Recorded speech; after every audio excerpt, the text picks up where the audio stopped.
আসসালামু আলাইকুম। আপনারা দেখছেন অল এগ্রো টিপস। ভাইয়েরা, আমরা যারা মুরগি পালি আমাদের সবচেয়ে বেশি কষ্ট হয় তখন যখন দেখি হঠাৎ করে খামারে মুরগি মরা। সকালে দেখে গেলাম ভালো মুরগি, একটু পরে এসে দেখি টপাটপ মুরগি উল্টে পড়ে মরে আছে।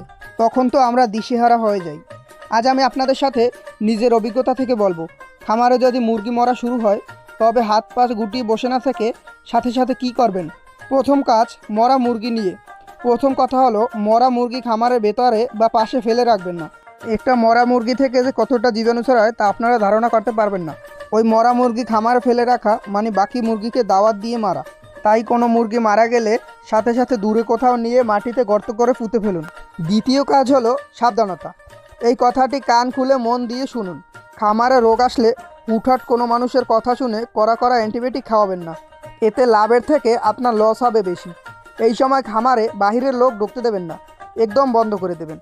দরকার হলে নিজের ঘরের মানুষও যেন প্রয়োজন ছাড়া খামারের ভিতরে না ঢোকে। আর খামারের চারপাশটা একটু পরিষ্কার পরিচ্ছন্ন রাখার চেষ্টা করবেন, ঠিক আছে? তৃতীয় কাজ হলো, মুরগি অসুস্থ হওয়ার সাথে সাথে ঘরোয়া ট্রিটমেন্ট। গ্লুকোজ বা লেবু আর চিনি মিশানো পানি দিন। মুরগি যখন মরা শুরু করে তখন ওরা খুব দুর্বল হয়ে পড়ে। এই সময় দামি ওষুধের চেয়ে বেশি কাজ হলো এটা, ঘরোয়া ট্রিটমেন্ট। 1 লিটার পরিষ্কার পানিতে 2 চামচ চিনি বা গ্লুকোজ আর সামান্য একটু লবণ মিশানো আর একটু লেবুর রস দেবেন। এই পানীয়টা মুরগিকে খেতে দেবেন। দেখবেন জীবাণু মুরগিগুলো একটু শক্তি পাবে। শরীরে শক্তি থাকলেই না রোগের সাথে লড়াই করতে পারবে। ভাইয়েরা, শেষ কথা হলো কি, মুরগি পালা মানেই তো অনেক স্বপ্ন।